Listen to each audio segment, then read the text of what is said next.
औज़ुबिल्लाहि मिनश्शैतानिर्रजीम बिस्मिल्लाहिर्रहमानिर्रहीम।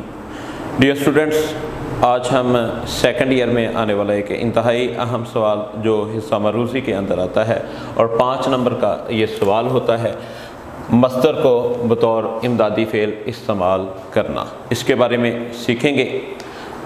ये एक इंतहाई अहम सवाल होता है, लेकिन अक्सर स्टूडेंट्स जो हैं वो इसमें बहुत सारी गलतियां कर जाते हैं या अक्सर स्टूडेंट्स इसको समझने से कासर होते हैं और वो तुक्का लगाकर इसको हल करने की कोशिश करते हैं। अगर आप थोड़ा सा इसकी तरफ तवज्जो दे दें तो इंशाल्लाह ये सवाल आपके लिए इंतहाई आसान भी होगा और आपकी समझ में भी आ जाएगा और ये आपके 5 नंबर जो हैं वो इंशाल्लाह कन्फर्म हो जाएंगे। मस्दर, सबसे पहले मस्दर होता क्या है? मस्दर अरबी ज़ुबान का लफ्ज़ है जिसके लुग़वी मानी होते हैं सरचश्मा, बुनियाद या निकलने की जगह, फूटने की जगह को मस्दर कहा जाता है। इस्तिलाही मफ़हूम से मुराद जो है ऐसा लफ्ज़ या ऐसा कलमा जो ख़ुद तो किसी से ना निकला हो मगर उससे दूसरे अल्फाज या कलामात निकलते हों, उसे मस्दर कहा जाता है। डियर स्टूडेंट्स, इसकी पहचान ये है कि मस्दर के आखिर पर हमेशा नून अलिफ ना आता है, जैसे कि निकलना, लिखना, पढ़ना, पढ़ना, देना, लेना, आना, जाना, सोना, उठना, चुकना, खाना, रहना वगैरह वगैरह। इसके बनाने का तरीका जो कि इंतहाई आसान है। सबसे पहले यहाँ पर ये ज़हन में रखें कि मस्दर में ज़माने की कैद नहीं पाई जाती। जब हम मस्दर को बतौर इमदादी फ़ेल इस्तेमाल करते हैं तो उसमें नून अलिफ ना हटा दिया जाता है, जैसे लिखना से निकलना से निकला या निकलता है, लिखना से लिखा या लिखता है, पढ़ना से पढ़ा या पढ़ता है, पढ़ना से पढ़ा हुआ, देना से दिया हुआ या दी, लेना से लिया हुआ या ली वगैरह वगैरह। फ़ेल क्या होता है इसके बारे में भी हमें मालूम होना चाहिए। फ़ेल ऐसा काम जो ज़माने के लिहाज से जिसका करना सहना पाया जाए उसे फ़ेल कहा जाता है। फ़िक्रे में इसके बनाने का तरीका ये है कि जब भी हम इसको बनाएंगे तो अंग्रेज़ी की मिसाल के हवाले से मैं आपको वाज़े करूँगा ताकि आपको आसानी के साथ समझ आ जाए। आप लोग चूँकि टेंसेस के हवाले से इसको आसानी के साथ समझ लेंगे तो मैंने उसी के हवाले से यहाँ पर मिसाल लिखी है। अब देखें, ये ज़हन में रखें कि कोई भी फ़िक्रा जब आप बनाते हैं तो उसमें फ़ेल का होना ज़रूरी होता है। फ़ेल के बगैर हमारा कोई भी फ़िक्रा मुकम्मल नहीं हो सकता।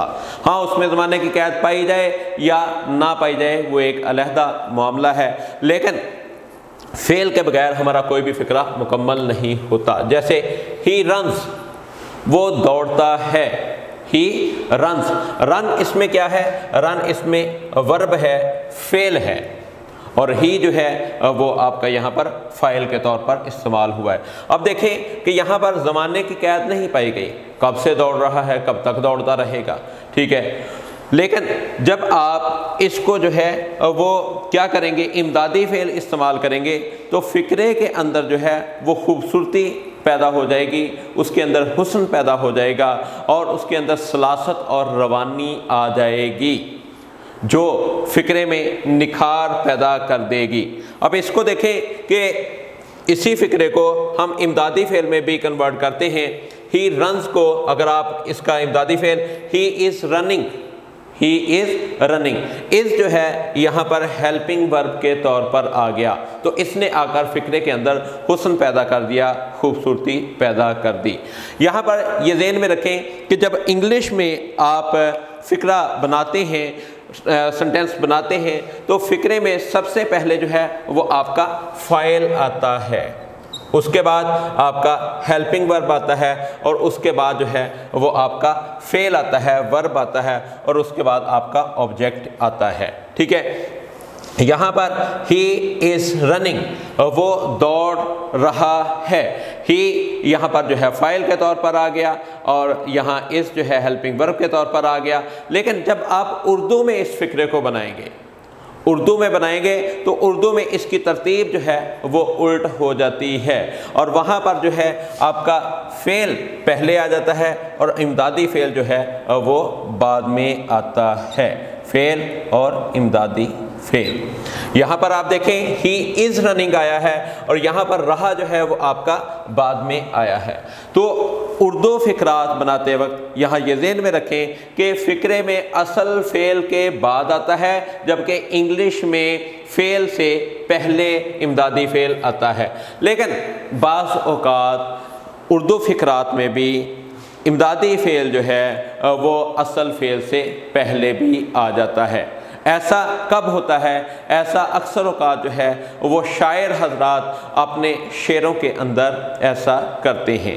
آپ کے پاس 4 آپشنز ہوں گی، پیپر کے اندر آپ کے پاس 4 آپشنز ہوں گی، آپ ان میں دیکھیں اگر کسی 3 فقرات جو ہیں وہ ایسے ہیں کہ جن میں صرف اور صرف اصل فعل استعمال ہوا ہے اور امدادی فعل استعمال نہیں ہوا، تو چوتھا آپ کا جو آپشن ہے اس میں وہ مصرع اس نے شعر کا دیا ہوا ہے اور وہاں پر جو ہے وہ اس نے ترتیب الٹ کر کے وہاں پر فعل بھی دے دیا ہے اور امدادی فعل بھی دے دیا ہے، لیکن امدادی فعل اس نے اصل فعل سے پہلے دیا ہے، تو وہاں پر مجبوراً آپ اسی کو درست تصور کریں گے، لیکن ایسا شاذ و نادر ہوتا ہے، بہت ہی کم ہوتا ہے۔ تو اصل یہی ہے کہ اصل میں جب وہ آپ کو آپشن دے گا وہ آپ کو مصدر دے گا کہ اس کو بطور امدادی فعل استعمال کر رہے ہیں، جیسے میں نے مثال کے طور پر رہنا لفظ لکھا ہے، مصدر لکھا ہے، تو یہاں پر آپ اس کو جب استعمال کریں گے امدادی فعل میں، وہ 2 سال سے لاہور جا رہا ہے، یہاں پر جانا جو ہے وہ اصل فعل کے طور پر استعمال ہوا ہے اور رہا جو ہے یہاں پر جو ہے وہ امدادی فعل کے طور پر استعمال ہوا ہے۔ تو یہاں یہ ذہن میں رکھیں کہ رہنا، اسی طرح آگے چکنا، وہ کھانا کھا چکا ہے، یہ کھا جو ہے یہ اصل فعل کے طور پر استعمال ہوا ہے اور چکا جو ہے یہاں پر امدادی فعل کے طور پر استعمال ہوا ہے۔ تو اس لیے یہاں پر جو ہے وہ آپ جب بھی اس کو استعمال کریں گے تو عموماً جو ہے یہاں اصل فعل کے بعد میں ہی امدادی فعل ہوگا۔ اگر آپ کے پاس ایسی وہ آپشنز دے دیتا ہے، چاروں آپشن جو ہے جس میں اصل فعل بھی استعمال کرتا ہے اور امدادی فعل بھی استعمال کرتا ہے، تو وہاں پر آپ نے صرف اس فقرے کو مد نظر رکھنا ہے کہ جس میں اصل فعل پہلے ہو اور امدادی فعل بعد میں آیا ہو، تو وہاں پر جو ہے آپ نے اسی فقرے کو ٹک کرنا ہے، اسی کو درست تصور کرنا ہے۔ امید ہے کہ انشاءاللہ آپ کو آسانی کے ساتھ اس کی سمجھ آ گئی ہوگی۔ اگر آپ کو پھر بھی سمجھ نہ آئے تو آپ واٹس ایپ کے اوپر جو ہے وہ میسیج کر کے مزید پوچھ سکتے ہیں۔